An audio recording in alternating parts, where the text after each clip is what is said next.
ॐ अज्ञानतिमिरान्धस्य ज्ञानाञ्जनशलाकया चक्षुरुन्मीलितं येन तस्मै श्रीगुरुवे नमः। श्रीचैतन्यमनोभीष्टं स्थापितं येन भूतले स्वयं रूप कदा मह्यं ददाति स्वपदान्तिकम्। वन्देऽहं श्रीगुरुः श्रीयुतपदकमलं श्रीगुरून् वैष्णवांश्च श्रीरूपं साग्रजातं सहगणा रघुनाथान्वितं तं सजीवम् साद्वैतं सावधूतं परिजनसहितं कृष्णचैतन्यदेवं श्रीराधा कृष्णपादान् सहगणा ललिता श्रीविशाखान्वितांश्च हे कृष्ण करुणा सिन्धु दीनबन्धु जगत्पते गोपेश गोपिका कान्त राधाकान्त नमोऽस्तुते तप्त काञ्चन गौराङ्गी राधे वृन्दावनेश्वरी वृषभानुसुते देवी प्रणमामि हरिप्रिये वाञ्छाकल्पतरुभ्यश्च कृपा सिन्धुभ्य एव च पतितानां पावनेभ्यो वैष्णवेभ्यो नमो नमः। जय श्री कृष्ण चैतन्य प्रभु नित्यानंद श्री अद्वैत गदाधर श्रीवासादि गौर भक्तवृंद। हरे कृष्णा कृष्ण कृष्णा हरे हरे हरे राम राम राम हरे हरे। हरे Krishna.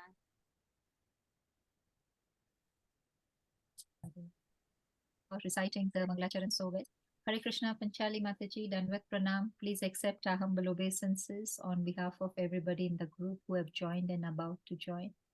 Hare Krishna Mataji, thank you very much for giving me the opportunity to do service to Radha Krishna, to all the devotees and to all of you and to my gurus and everybody, to be honest. Yeah.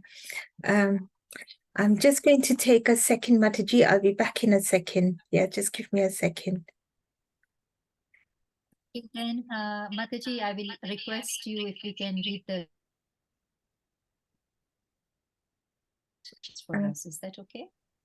I can't hear you properly, Mataji. Can we read the text?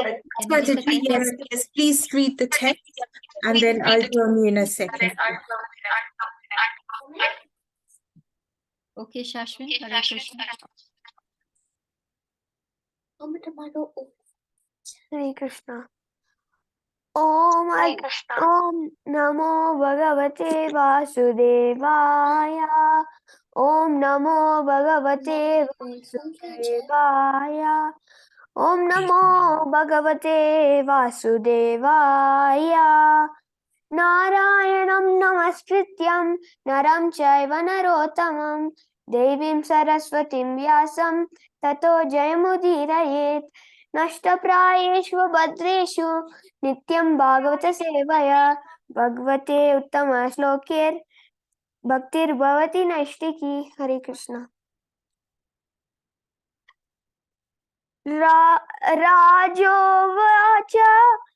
Rajo Vacha Aho Vayam Danyataman Ripanam Mahatmanugrahaniya Sila Rajnam Kulam Brahmana Pada Sauchad Durad Vivrishtam Vatagrahya Karma.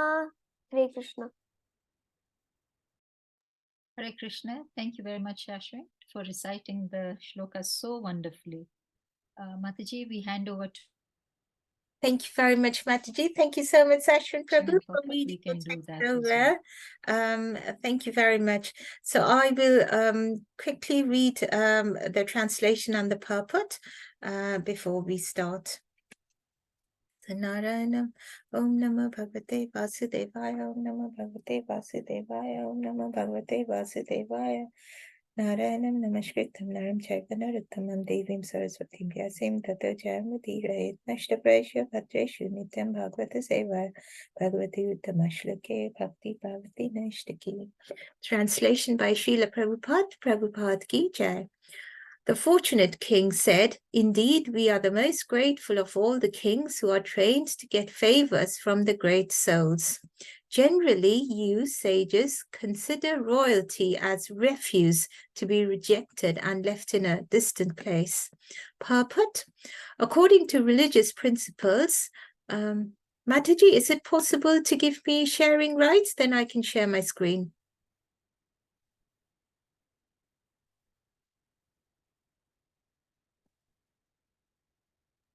Go ahead.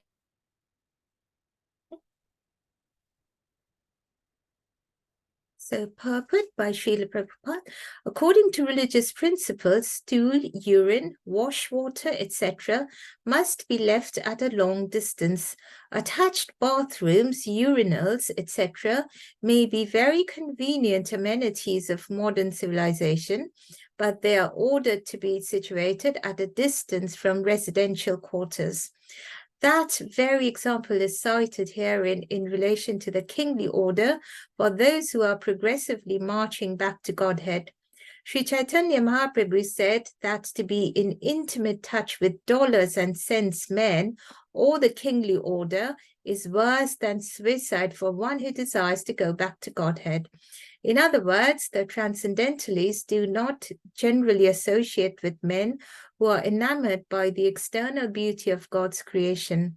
By advanced knowledge in spiritual realization, the transcendentalist knows that this beautiful material world is nothing but a shadowy reflection of the reality, the kingdom of God. We are not therefore very much captivated by royal opulence or anything like that. But in the case of Maharaj Parikshit, the situation was different.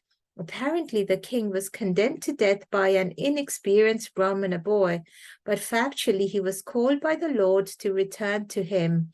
Other transcendentalists, the great sages and mystics who assembled together because of Maharaj Parikshit's fasting unto death, were quite anxious to see him, for he was going back to Godhead. Maharaj Parikshit also could understand that the great sages who assembled there were all kind to his forefathers, the Pandavas, because of their devotional service to the Lord. He therefore felt grateful to the sages for being present there at the last stage of his life, and he felt that it was all due to the greatness of his late forefathers or grandfathers. He felt proud, therefore, that he happened to be the descendant of such great devotees. Such pride for devotees of the Lord is certainly not equal to the puffed up sense of vanity for material prosperity. The first is reality, whereas the other is false and vain. Om Jnana Timirandhyasya Jnananjana Shalakaya Chakshurunmilitam Yena Tasmai Sri Gurave Namah. Namo Krishna Padaya Krishna Prasthaya Bhutale Srimati Bhaktivedanta Swami Niti Namine Namaste Saraswati Devi Gauravani Pacharine Nirvishesha Shunyavadi Pashatate Shatharine. Sri Krishna Chaitanya Prabhu Nityananda Shri Advaita Gadadhara Sikasati Gaur Bhakta Vrinda Hare Krishna Krishna Krishna Hare Hare Hare Rama Rama Rama Hare Hare.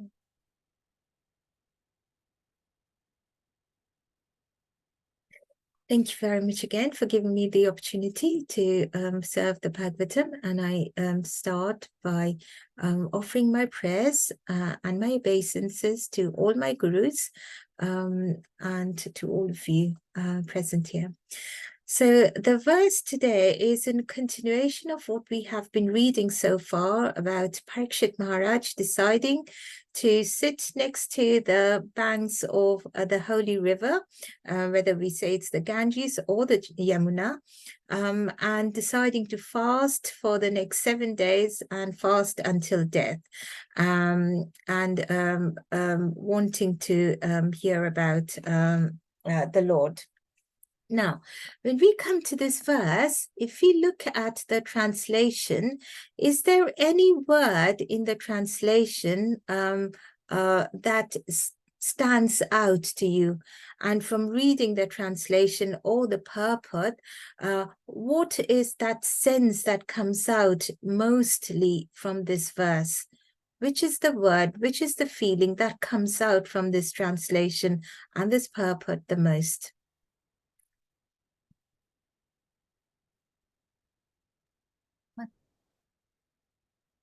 Mataji?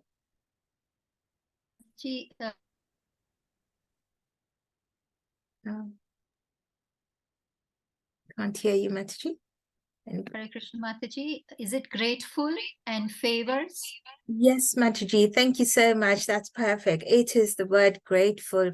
So we see that is what is continuously being told about here, not just in the translation, but when Prabhupada explains that in here further in the purport as well. He cites various instances, and he tries to express in various ways this feeling of gratitude and humility that comes with gratitude. So we recap, as we said, with Maharaj Parikshit, how he was waiting in the banks of the river. And the words he says over here in this verse, these are the very first verse, the words that he says after hearing about the curse that has befallen him. And these are the very first words he says to the sages. And he says to the sages just how grateful he is, because sages and saints like them, and we heard from in the previous verses how great sages they were. They had come from various planetary systems, and they have come specifically to see Maharaj Parikshit. So the fact that Maharaj Parikshit was acknowledging the fact that he is truly grateful for all of them to come and see him, is what he starts his first words with after hearing the curse. Now, the reason we want to highlight this word gratitude and grateful, and how it is always mixed with humility when it comes to devotees, is because this is such a great feeling, such a great quality to have in the path of devotion, and how over and over again throughout our Shastras, through the examples of multiple devotees, we have come to see how the true devotees are truly grateful, and how gratitude and humility is given an example of a true devotee over and over and over and over again throughout the Shastras. And why to talk, and where does this all come from? Because Krishna himself is grateful for his devotees. Krishna has everything. He is the master of everything. He has created the whole thing. But there is one thing that he does not have, one thing that Krishna cannot make by himself, and that is the love of his devotees. And Krishna sets the example of gratitude by showing his gratitude towards his devotees, from whom he gets love. So, so we see, when we actually see in the pure devotees and Maharaj Parikshit over here, and in this verse again, how grateful, the word grateful is highlighted again in this verse. We see how that comes right from the top, and why the word gratitude is carried throughout the Vedas, throughout the Shastras. In his Leelas, we again see how their lordships teaches us about gratitude to the jivas, to all the jivas, not just the devotees, to all the jivas. Many of you will have heard about the pastime of Durvasa Muni, who visited Radharani's house once. And he requested Radharani to cook for him, to cook sweet rice for him. And Radharani cooked sweet rice so beautifully. And Durvasa Muni, who's usually, he's an incarnation, he's a part incarnation of Lord Shiva. And we've seen so many times he's lost his anger, and he has ended up cursing even devotees. And Ambarish, we know the example of Ambarish Maharaj, but Durvasa Muni was very, very satisfied to after eating Radharani's sweet rice, and he blessed Radharani, and he said, you've cooked so nicely for me, and he blessed her that she will always cook really, really nice food, and whoever tastes her food will be full of fame, beauty, power, strength, and will live a long life. And when Mother Yashoda heard of this from Mother Kirtida, Radharani's mother, he immediately requested Mother Kirtida if he could send his daughter Radharani to his house every day to cook for Krishna. Now, here is a mother. Here he's talking about Krishna, the one who has created all of us. But obviously, to his mother, he's still baby Krishna. So Mother Yashoda requested Radharani to come and cook for Krishna every day, which Radharani did. So she would wake up in the morning and she would go to Krishna's house. Also, that gave her the opportunity to see Krishna and meet Krishna as well. So there was the added interest as well. But she cooked for Krishna every day, serving Krishna in that way and showing her love towards Krishna in that way. And in return, Mother Yashoda was full of gratitude for Radharani, and she praised and praised Radharani. And so we see how the Lord himself is full of gratitude to his devotees, because the devotees give him bhakti, the devotees give him love. We see how Mother Yashoda shows gratitude towards Radharani. So it is only natural that when we talk about the pure devotees of their lordships, the pure devotees, an inherent character of the pure devotees is humility and gratitude towards others.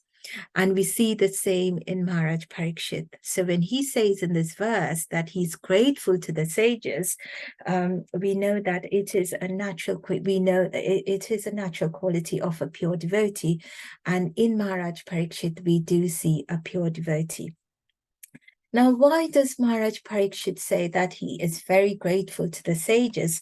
And he says, as Prabhupada further explains in the purport, how the royals were treated as refuse or waste. Okay, and saintly people, they were not supposed to get in touch with royalty. Now, sense of contamination over here.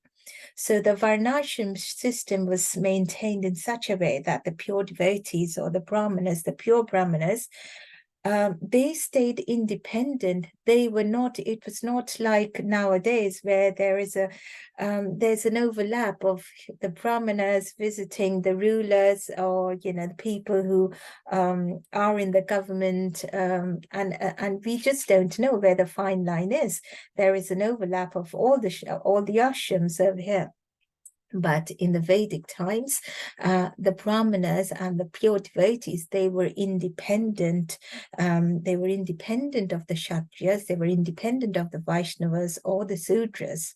Because there was not because out of any kind of hatred, but because there was that sense of material and material things attached to the other varnas, whereas the pure devotees wanted to clear themselves or stay away or detach themselves of anything material.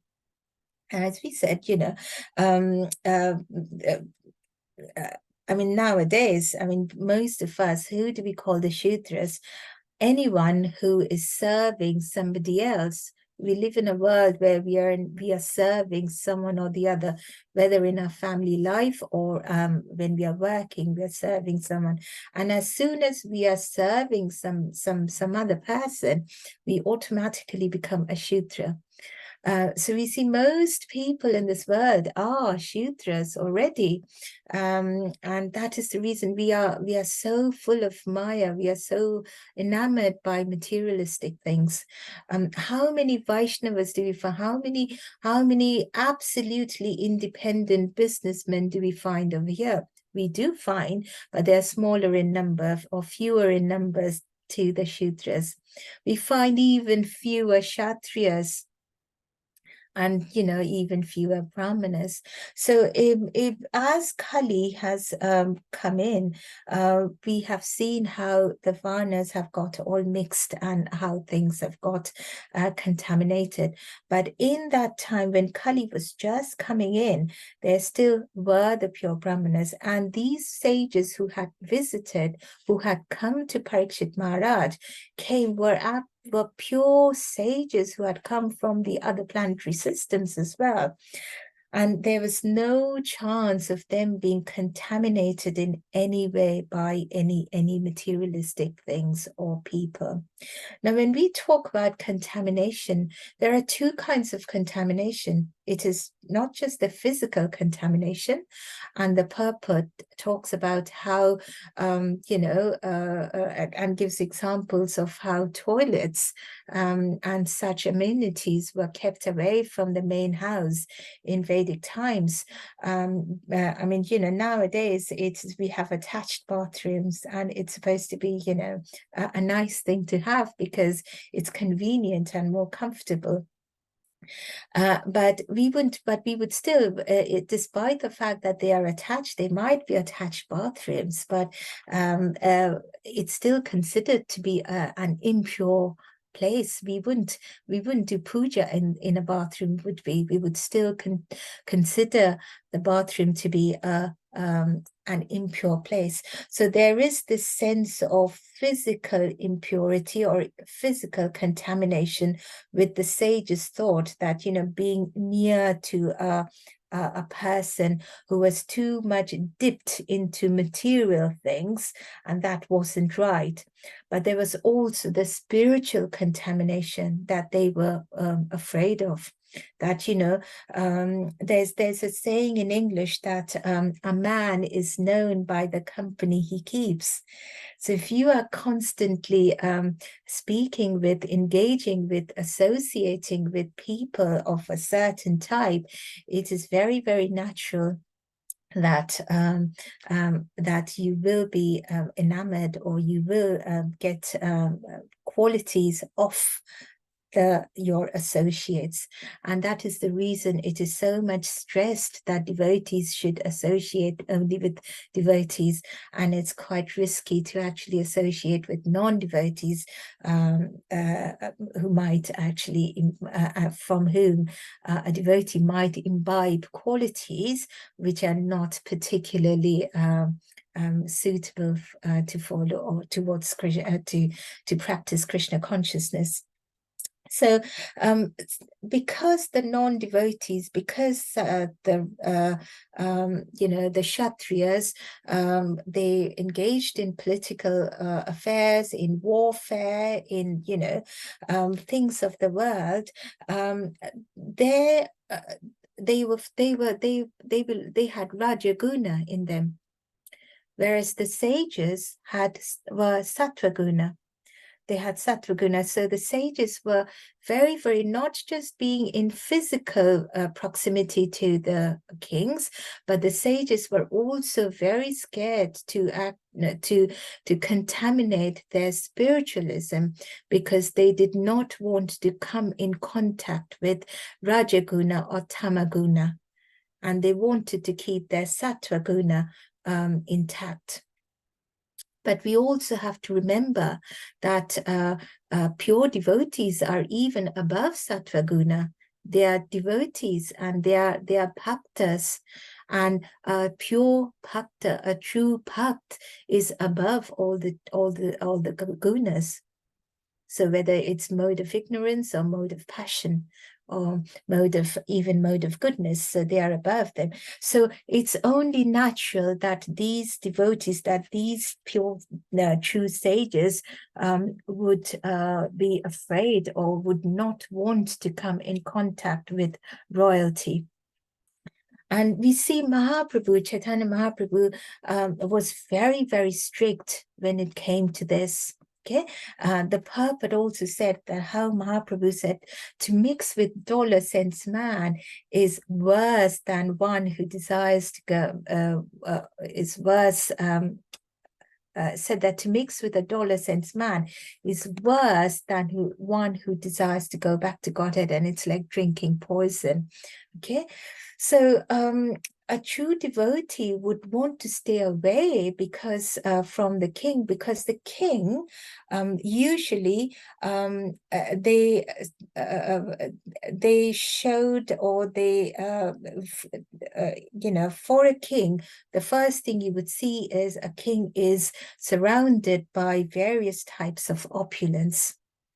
Okay, whether it's riches, whether it's fame, whether it's beauty, whether it's strength, you would see the king surrounded by opulence. And the sages didn't want to see that. Why? Because as we see in the 15th chapter of Bhagavad Gita, we see how it says that the material world is nothing but a mere reflection, and not just a mere reflection, but a perverted reflection of anything and everything in the spiritual world. So we know that the sages knew that the opulence that we see in a king in a material world on earth is only just a shadow, and not even just a shadow, a perverted shadow of the true opulence that they would find in the kingdom of God. So pure bhaktas who are wanting to go back to Godhead, why would they want to contaminate their spirituality by coming in contact with a fake opulence and coming in contact with kings when they are trying to approach the true opulence by reaching the kingdom of God? And we see how Mahaprabhu did not want to meet King Prataprudra, and he just didn't want to, despite the fact, you know, that his Sarvabhauma Bhattacharya, who was a great devotee of Mahaprabhu, told him so many times that Prataprudra was a true devotee as well. But still Mahaprabhu didn't. It was only when Mahaprabhu heard King Prataprudra singing the Gopi Git, you know, with so much, you know, so much passion, that Mahaprabhu could not keep himself away, and he rushed out saying, "Burida, Burida, you are, O king, you are the magnanimous soul who has touched my heart, and you have melted my heart."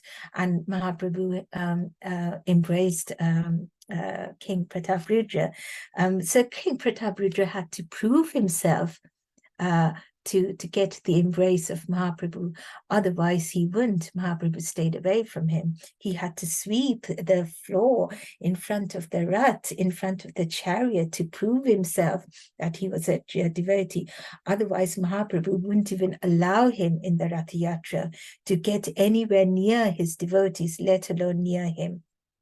Okay, in Chaitanya Charitamrita, in the Madhya Lila 11.8, it's also said that Nishkinchanasya Bhagavad Bhajanan Mukasya Param Param Jiga Misur Bhava Sagarasya Sandarsanam Visayanam Atha Yositam Cha Ha Hanta Hanta Visa Bhaksanatu Pi Asadhu.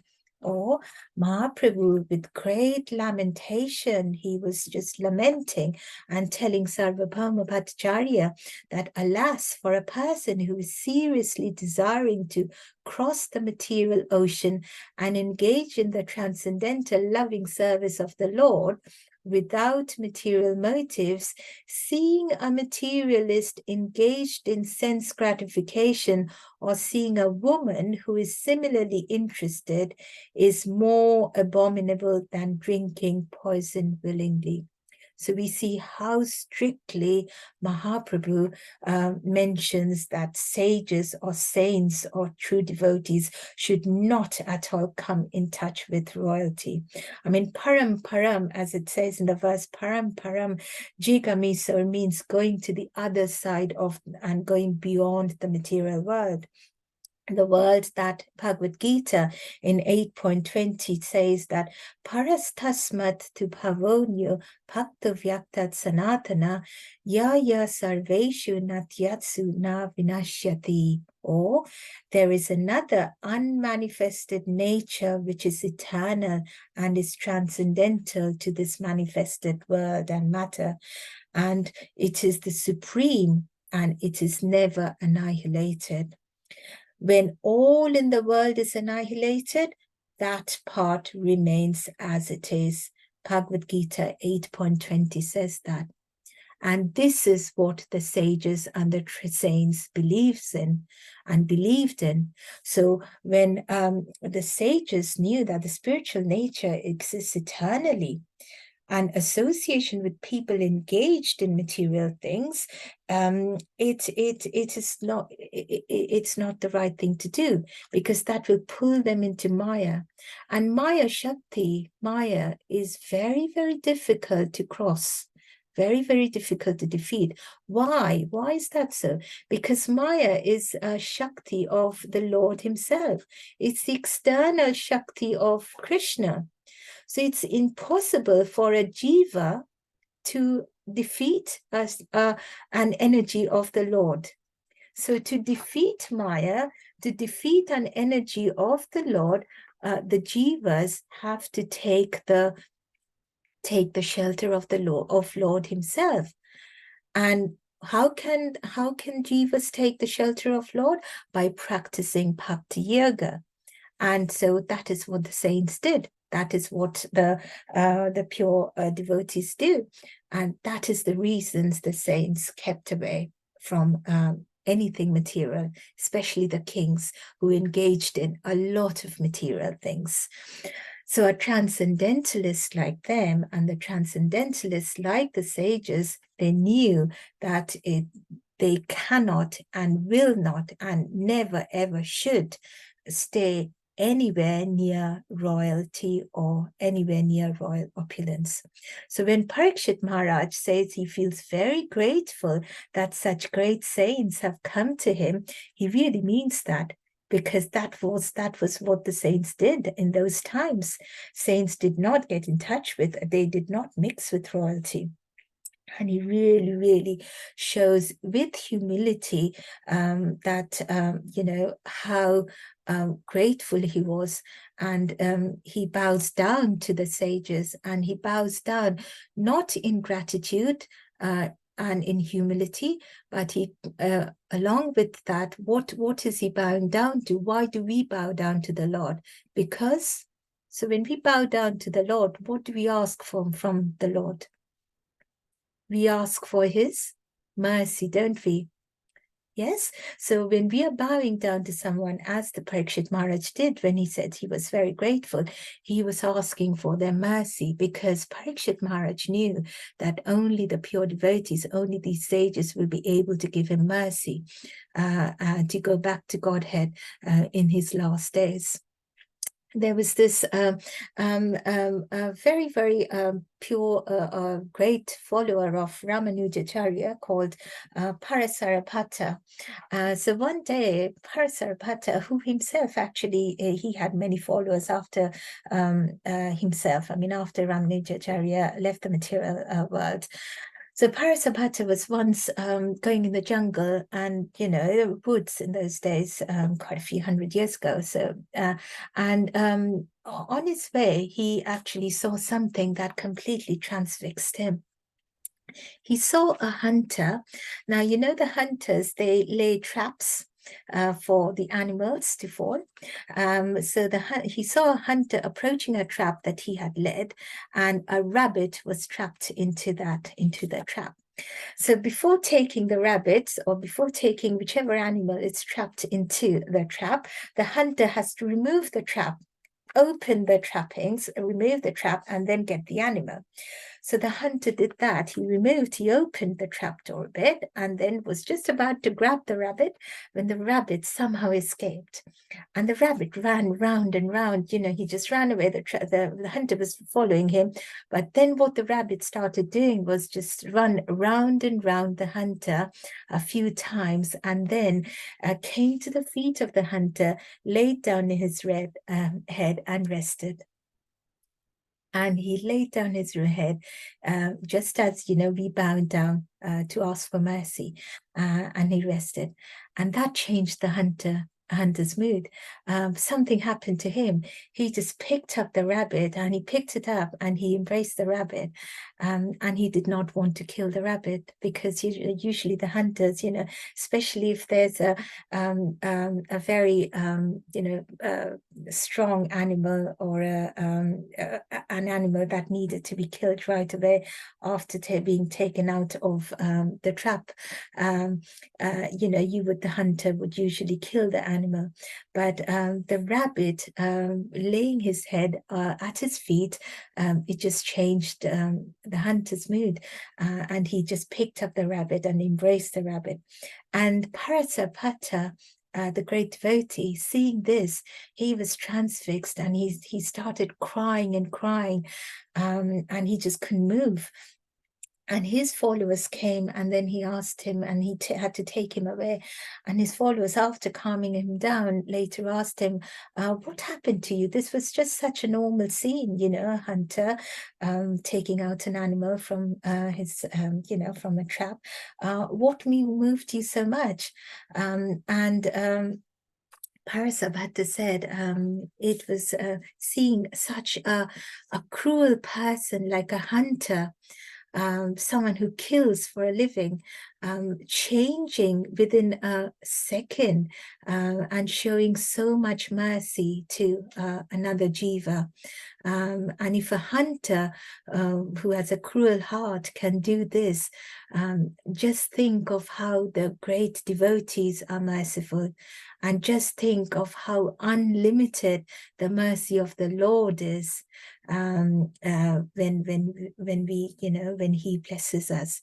So when we bow down to the Lord, to the Lord, or to true devotees, we bow down with the understanding that their mercy is unlimited, because they are true representative of the Lord, and the Lord's mercy is unlimited. So Parikshit Maharaj, when he expresses his gratitude and mercy and humility, this is his feeling. And we see throughout the verse, when he's saying, how grateful he is that they have come to meet him, a king, he truly, truly means that. And as Mahaprabhu kept on saying over and over again to his devotees, that sadhu sanga, sarva shastra koi, Lava Matra Sadhu Sangha Sarva Siddhi Hoy, in Chaitanya Charitamrita Madhya Leela 22.54. That simply by association with a pure devotee, one can understand the transcendental name, fame, quality, and activity of the Supreme Personality of Godhead. So we see another very, I'm just conscious of the time. We see another very nice pastime about how Harichandan, who was a minister of Prataparudra King Prataparudra, in that chariot, in the Rath Yatra, and I'm saying this very quickly, he was trying to clear the way so that King Prataparudra, who was at the back, could see Mahaprabhu, who was right at the front, dancing in ecstasy. Now, Srivas Thakur was dancing as well. And he was constantly coming in the way between King Prataparudra and Mahaprabhu, and he was dancing in ecstasy.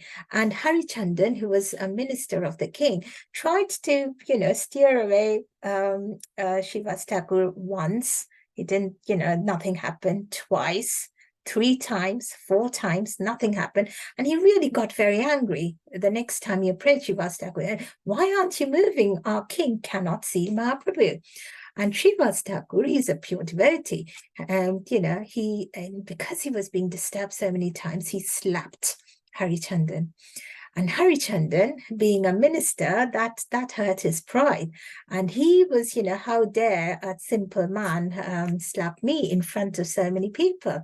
So he was about to just, hit Srivas Thakur when King Prataparudra stopped him and said, "You have no idea just how lucky you are. You have no idea how lucky you are to be slapped by a pure devotee. Take that as a blessing." So we understand even to be chastised by a pure devotee, or when we are chastised by our guru or a sadhu, how merciful they are, how much we should be grateful for. So leave apart being chastised when Parikshit Maharaj saw that, the sages have actually come to see him out of their own because they really wanted to. He was really, really full of gratitude, there are many, if there is time, there are so many pastimes, but if there's time at the end, I'll probably come back to it. But the next point I want to touch upon was how the sages were grateful too. And the purport says that sages were anxious, not just grateful, they were anxious to see Maharaj Parikshit. And why is that so?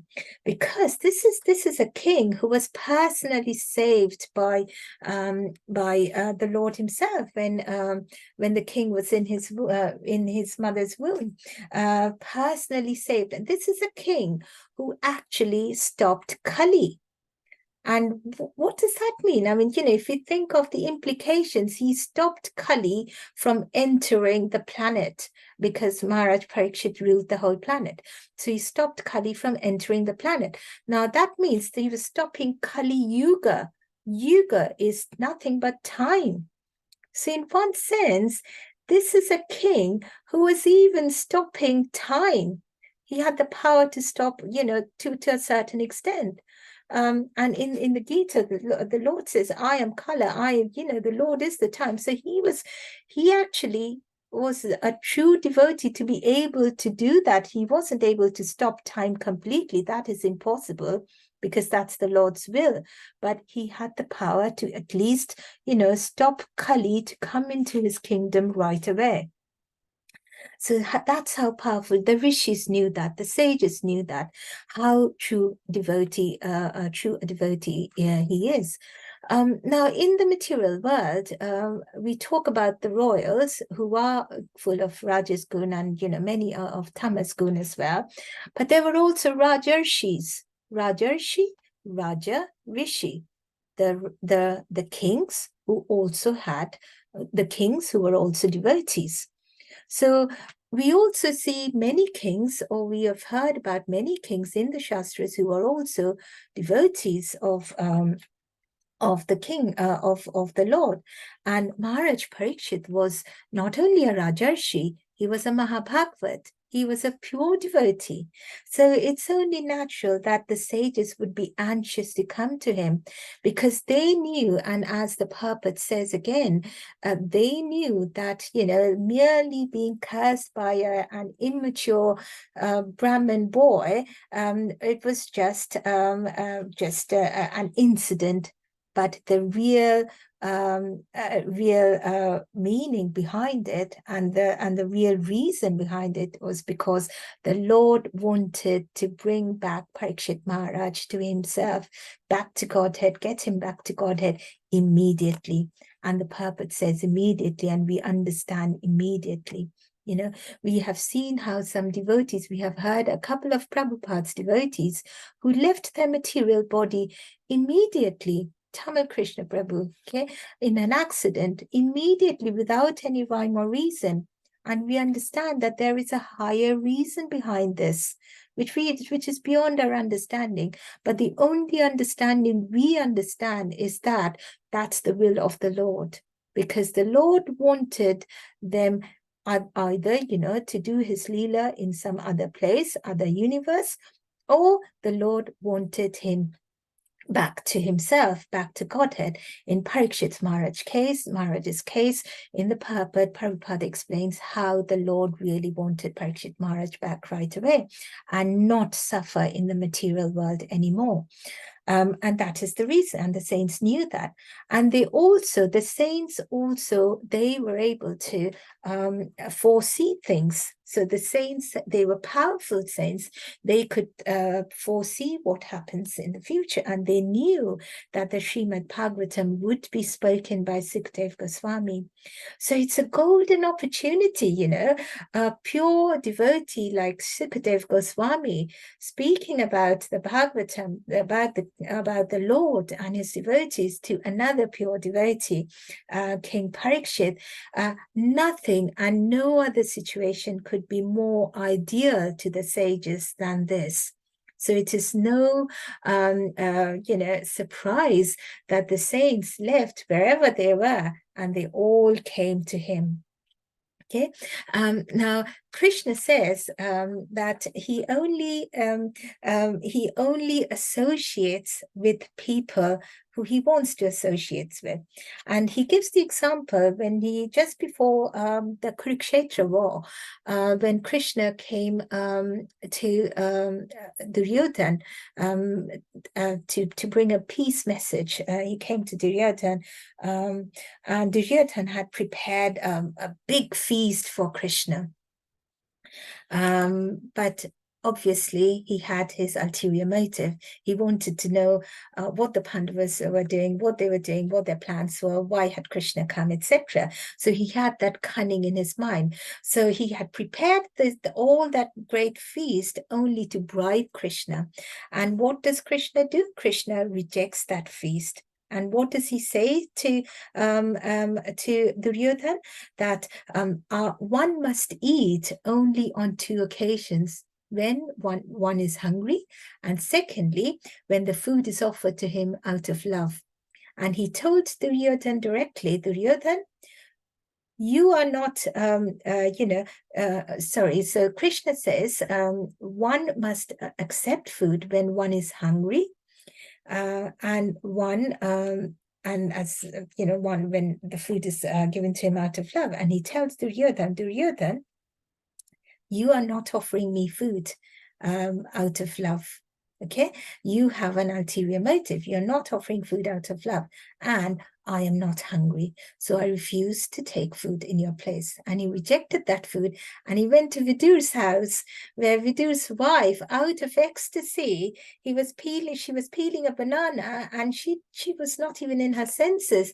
She was throwing away the banana and offering the banana peel to the Lord, and the Lord was eating that, happily. It was only when Vidur came and saw the whole thing and then brought his wife back to senses that the whole thing came to light.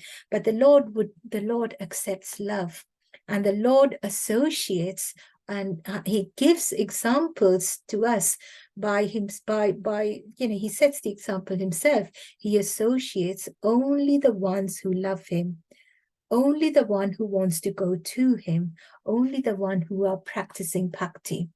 So the sages, by wanting to be with Maharaj Parikshit, was doing that. They came to him just like the Lord went to Vidu's house, not because Vidu's wife called him, but because he wanted to go there, because he knew that they were pure devotees. Similarly, the sages came by themselves. They were anxious. They were grateful and they were anxious to meet Maharaj Parikshit, just as Maharaj Parikshit was grateful as well. So you see, the gratitude was at both ends. So both were full of gratitude. So the sages came out of free will and to give to not just out of gratitude, but also as Maharaj Parikshit had wanted, Maharaj Parikshit wanted mercy. And the sages wanted to bless Maharaj Parikshit as well, and wanted to give him counsel as well. I mean, in those days, even whilst just ruling, the kings who were devotees, they were not dictators. They would have counselors who were Brahmins, and they would take their advice. And we see in Maharaj Parikshit till his last moment how he wanted to be advised by the Brahmanas. And that is the reason when he says these words, he says, he had already fixed his mind that I'm going to fast for the next 7 days. That his mind was fixed. So there wasn't any necessity for him to say that to the sages again. But he says that because it needed to be authorized by the sages and the saints. He might have made up his mind, but true protocol required him, as a true devotee, required him to take the authority or have that, blessed by the saints before he can progress with what he had fixed in his minds. So we see how a true devotee behaves, and we are given examples through Maharaj Parikshit's character over and over again, how we should behave, how much we must be grateful to other devotees for their counsel, and how much we should seek other devotees' counsel when we are in any kind of difficulty or difficult path. Okay.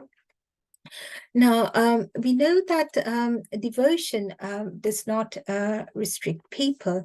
And as we were talking about the other day, that, renunciation is not just leaving your family and leaving life and everything, and leaving society and wearing saffron clothes and going to the Himalayas and practicing sannyas. That is not renunciation. And we talked a lot about what renunciation really means. Both the sages, the saints, and Parikshit Maharaj, they realized the renunciators in each other. When they were bowing down in gratitude, within this meaning, within this quality of gratitude, there are so many inherent qualities as well. There is humility, there is mercy, and there is also the acknowledgement that the other person is a renunciator. Or when we say renunciator, it's renunciation in terms of material objects or attachment to material things. As Bhaktivinoda Thakur says, and as I was mentioning the other day as well, you can live your life, your family life, live in society, but Krishna sansar karo chari anachar. Do Krishna's sansar, live, make Krishna the center of your life. And we see the example of a great devotee, Pundarika Vidyanidhi. Does anyone know who he was? Pundarika Vidyanidhi. So he was actually the spiritual master of Gadadhar Pandit, who was the incarnation of Radharani in Chaitanya Lila. when Mahaprabhu asked Gadadhar Pandit to go and meet Panchali Vidyanidhi, and Panchali Vidyanidhi was a rich man, and when Gadadhar Pandit went there, he saw Panchali Vidyanidhi reclining on an opulent brass bed. He had a gem-studded betel nut box, which was stuffed with various spices and betel nut, and he was having that. He had, people around him who were fanning him, and, he was full. He was wearing very, very gaudy and rich clothes. And he was just full of opulence. And Gadadhar Pandit, in his mind, he was like, is this a true devotee? Someone so much attached to material things. How can this be a true devotee? And he came and said that to Mahaprabhu.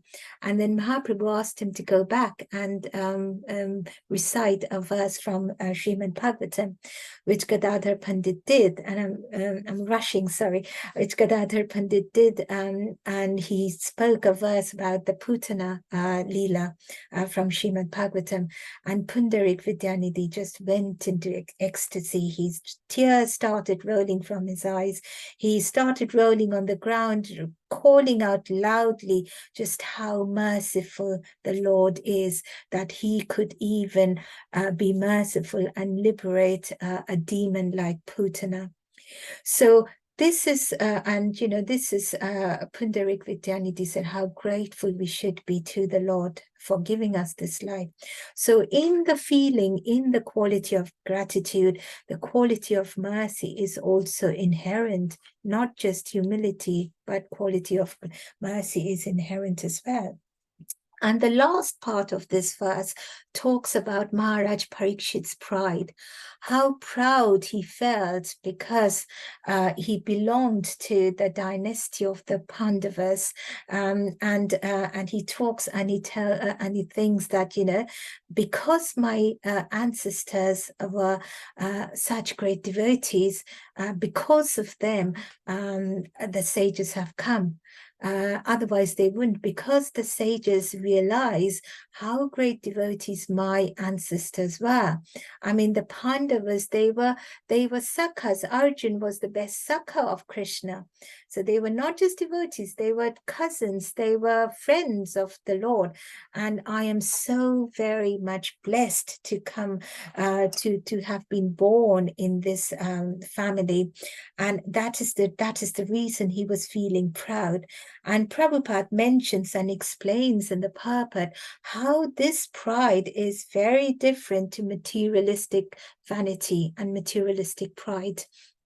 In the material world, we see a person say, "Oh, my father is so and so. I need an entrance somewhere in a special place, or I need tickets to some special event because my father is so and so, or my family is so and so," and that is pride out of tamagun. That is pride out of vanity, and that is again a perverted reflection of pure pride, which Parikshit Maharaj is displaying. And his pride, we say it as pure pride because that pride is related directly to Krishna. Because he was feeling proud, not because he belonged to a family, but because his family members were pure devotees of Krishna. And because it was related to Krishna, the pride that Maharaj Parikshit showed was not contaminated in any way by materialistic values. It was pure and true pride. And so in this verse, and in this, I'm really sorry, I had to rush through the last bit because of time. But in this verse, we see how the feeling of gratitude is explained in the verse, in the under purport. Maharaj Parikshit's gratitude towards the sages for coming to see him despite him being a king. The sages' gratitude towards Maharaj Parikshit, and in meeting a true Bhagavat, in meeting a true Bhakt, and also the pride and the humility that Maharaj Parikshit once again displays in his character, something which we need to imbibe, which we need to learn from, that everything and all of our feelings, whether it's any kind of, whether related to any matter or a person, must ultimately be directed towards serving the Lord or connected to the Lord. Anything that is detached from the Lord or serving the Lord automatically is surrounded with Maya. So that automatically becomes contaminated materialistically and spiritually. And that is what is once again described in this verse. And I end by, I started by talking about Radharani and Mother Yashoda and Krishna and how they taught us, humility and gratitude. And I finish by how Prabhupada teaches us gratitude and mercy and humility.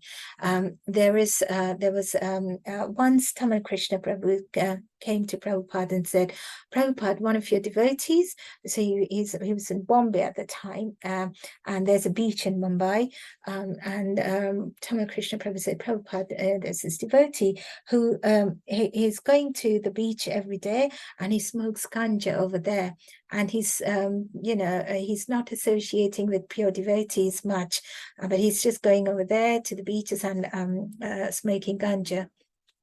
And Prabhupada told Tamal Krishna Prabhu, Tamal Krishna Maharaj, that you go to him and strictly tell him that if he does not give up smoking ganja immediately and returns back to his pure devotion, I will reject him. Okay, which Tamal Krishna Maharaj did, and then the devotee came back to pure devotion. And then Tamal Krishna Maharaj says, asked Prabhupada, would you really have rejected the devotee? And Prabhupada said, no, of course not, I wouldn't have. We are serving a Lord who is full of mercy, we are full of so much, materialistic values. We are so much full of dirt as jivas, and yet we have a Lord who is full of mercy. So our feelings toward that Lord should be of gratitude. We can never, ever turn away a devotee from serving the Lord. We should always be grateful that the Lord has given us the chance to serve him. So anybody who can serve the Lord in any small way, rather than rejecting them, we should help them to come back to that devotional path. So we see how Prabhupada as well taught us the feeling of mercy and how we should always be grateful to the Lord for at least giving us the chance to serve him in even in a small way. I mean, I can only say about myself. So with that, I finish my discussion today. If I've made any mistakes, please do correct me. Thank you very much. Thank you for your for giving me this chance to do this service. I am full of gratitude. Yes. Thank you very much, Mataji. We are full of gratitude for you rising up to the occasion. You just had 2 days, and you prepared such a excellent session for us today. So thank you very much. We are really grateful. Mataji, if my audio goes away, then Arya Govind Prabhu kindly take over, because it's been fluctuating again today. But I have a question. I think I know the answer after listening to you, but this is again in the question of serving, that we all are Shudras because we are in the service industry, all of us. But when we serve our parents, what is are we serving because they are not connected to Krishna, but we are serving them because they are parents. So in that case, what is the bhava? So Prabhupada mentions that in this material world, because all the relations are not pure relations, it is only the relationship that one has between a mother and child that comes closest to being a pure relation, and where there is no sense of give and take. But otherwise, in all relations, there is always that sense of expectation. So if you can find a relationship between a child and a parent where there is absolute zero sense of expectation, where the child does not expect the parents to raise him or help him grow up and give him the support, and similarly the parents does not have any expectation from the child that the child will look after them when they grow old, then you can say that that is not the attitude of service. But it is very, very difficult to find such a complete without a give and take relationship in this material world. Even if it is in the minutest of form, there remains a slight tendency of expectation from the other. And wherever there is expectation, automatically the service happens from one end to the other end. But as Prabhupada said, probably the mother-son relation is the closest to the purest form of relation. I don't know yeah. I understand, but I don't think the son serving the mother has the same connotation, because the son might be serving the mother for some ulterior motive.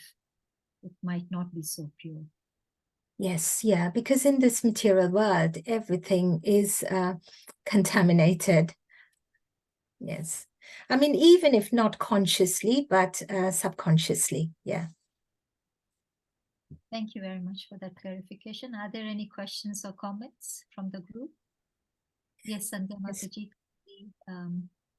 unmute. Hare Krishna Mataji, thank you for the lovely talk. Thank you. Mataji, just for not kind of sake of discussion, but I just, Lord Krishna, you said went for a meal, was invited for a meal by Duryodhana. And Lord Krishna said, of course, that you eat only when you are hungry. And the second, if someone is offering you food with love without any ulterior motive. So Mataji, say we are not talking about Lord Krishna here now, and there is a friend or a family member, and then there is another kind of distant family member who are us offering you meal, because of course there must be some ulterior motive, because they want to know about the other family member. And I mean, clearly you can make on Mataji, I must be slightly influenced by some real scenario. What if you know that they were calling you for ulterior motive and they're not good people, but still you think you may need their help for some other thing? And so ignoring the fact that there is ulterior, nasty motive, you still go and, accept their invitation. Could you just slightly just cast, or just tell me, what do you think about this situation? Does it mean that it's so twisted, the example, but I hope you've understood, Mataji. Yes, Mataji. Again, we come to this, in this point of time in Kali Yuga, there are no clear barriers, and everything, I mean, you have overlappings all over. And there's that saying, people people randomly follow this so much nowadays. You know, you scratch my back, I scratch your back. And that is a very gross way of saying it. It doesn't relate to your example. But people, we were just talking about how there is this sense of expectation and give and take in every single relationship we come across. And it is degenerating as the days pass. You know, even in our, you know, fathers or grandfathers' time, there was more sense of purity between relationship, and the sense of expectation was slightly less than what we have now. But even now, even to look after, you know, a child, you have to pay a nanny, whereas in earlier times you wouldn't even think about such things.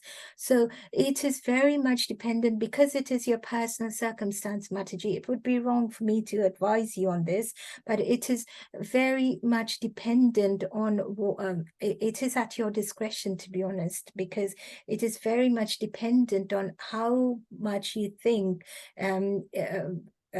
will be good to go there. You know, if you visit somebody's place, if you think that there is a chance of more harm happening to you than what you think you can get out of, you know, some you know, or not get anything out of it, but more harm coming to you than help, then you'd rather stay away from such a situation.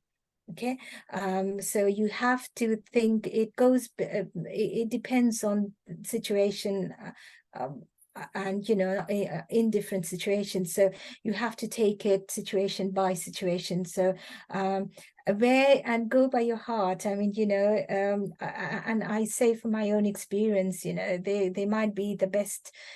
I know if I don't go somewhere, I would probably be ostracized by other friends or other society by not going there. But if my heart doesn't want me to go there, I wouldn't go there.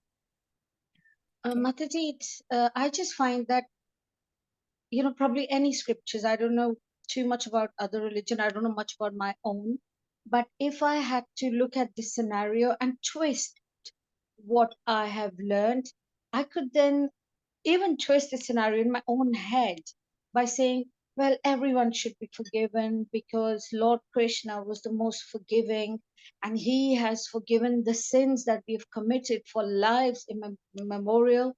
So they should be forgiven.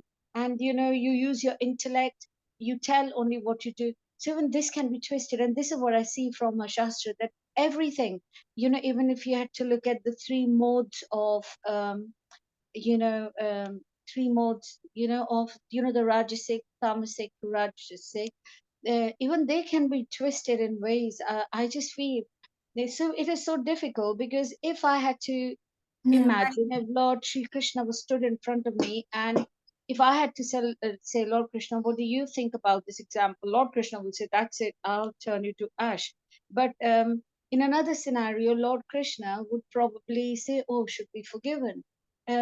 So where do we stand in these things? Mataji, I would request you to go on Shastra again, and you've cited Lord Krishna. So you have Lord Krishna on one hand, who is you know, we've just talked about just how merciful he is.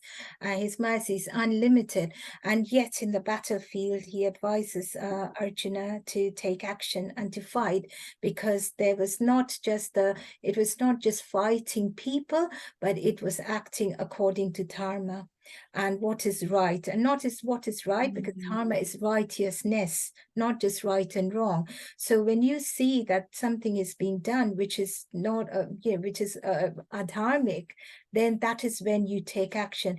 Even in the class yesterday, Prabhuji was mentioning that, you know, Krishna is fine when you take the advice of senior devotees, or you sometimes, you know, other devotees go to the police because because he gave the example of how a devotee went to the police because the other devotee was not behaving in a proper way. So these are decisions which we have to take and which we have to refer to the Dharma and see, if the things being done are according to what should be done or shouldn't be done. If it is being done and it is harming somebody, and that is the key thing. Krishna is a jivedaya kara. Do not, when something is done by somebody to harm another jiva, that is where Krishna cannot tolerate. Okay, and that is where you have to take the decision that if it is coming to harming somebody deliberately, that is where I have to stop being merciful. And that is what Krishna says, yes, because he tells Arjuna, if those people, if the Kauravas had existed, they would have gone on doing more harm to people, killing more people, causing more havoc. Ravana would have caused more havoc to loads of people had he not been stopped by Lord Rama. But on the other hand, Krishna is very merciful. On the other hand, you see Mahaprabhu coming, and being so merciful. I mean, he would give to Krishna, at least he says, Sarvadharman Parityajan Mamakam Sharanam Vraja. He says in the 18th chapter, you surrender to me and I will, take away all your sins. Just surrender to me. And Krishna would show his mercy. But he wanted surrendering to him. What did Mahaprabhu do? Mahaprabhu just went around giving mercy to everybody. And what did Nityanand Prabhu do? Mahaprabhu at least went around and wherever he saw people, he gave mercy. Nityanand Prabhu actually went to find people who needed mercy. He heard about Jagai and Madai who were not proper people. And he went to them and, just because he wanted them to be brought to Mahaprabhu to get mercy. So you see, and Shastras tell us that by default, we should be merciful. But when it comes to, one jiva hurting, harming deliberately another jiva, who is also part and parcel of Krishna, that is where Krishna stops. And that is where we have to realize that we have to go according to Dharma and then refer this to another, senior devotee or take the rightful actions. I don't know if that makes sense. Thank you so much, Mataji. Thank you very much. Hare Krishna. Hare Krishna. Hare Krishna.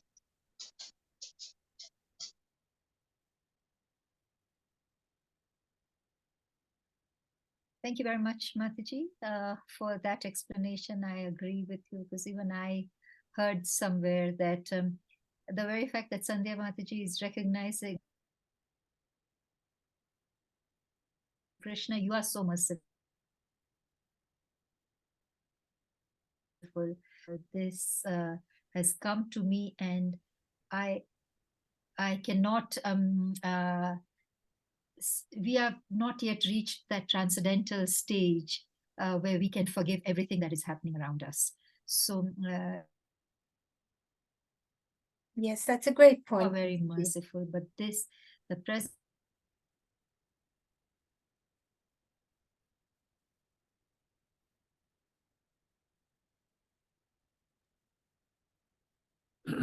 Hare Krishna. Yeah, Mataji's line is a little bit. Yes, Mataji, go ahead. I think you're back on line. I missed the last bit, Mataji. I missed. Arya Govind, kindly continue, please, Prabhuji, because I think I am not being audible. No, now you're audible, Mataji. Am I back? Yes. Knowledge that Krishna for all mercy.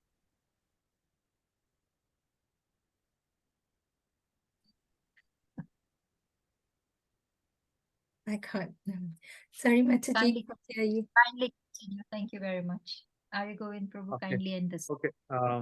Yeah, thank you. Thank you, Mataji, for this wonderful session on gratitude and then paying obeisances and then getting the mercy. I was just remembering a verse from the Bhagavad Gita that Krishna points out at various qualities that he wants to see in a devotee, that especially in the 12th chapter, verse number 13 and 14. So this is a beautiful verse, and I'll just read the translation.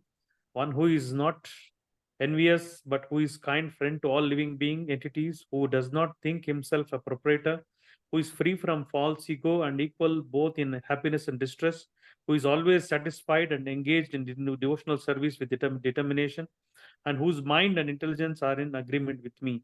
He is very dear to me. So Krishna is telling that who is dear to me, who is dear to him. So these are the qualities we have to develop. Of course, by chanting, these qualities naturally come to a person, but still also we should endeavor to get these qualities deliberately, so that at least we can imbibe these qualities from other devotees, and then we can develop it. Thank you so much, Mataji, for giving various examples from Chaitanya Charitamrita and enlightening us wonderfully.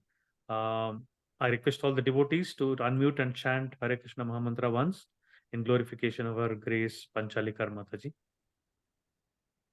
Hare Hare Krishna, Krishna, Hare Krishna, Krishna Krishna, Hare Hare, Hare Hare Rama, Hare Rama, Rama Rama, Hare Hare.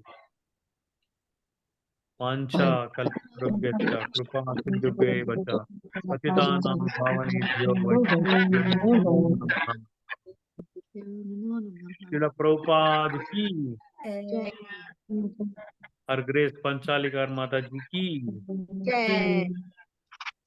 Thank you, Mataji and Thank you, Mataji, Mataji. for giving me Thank the you. opportunity to serve all of you. Hare Krishna.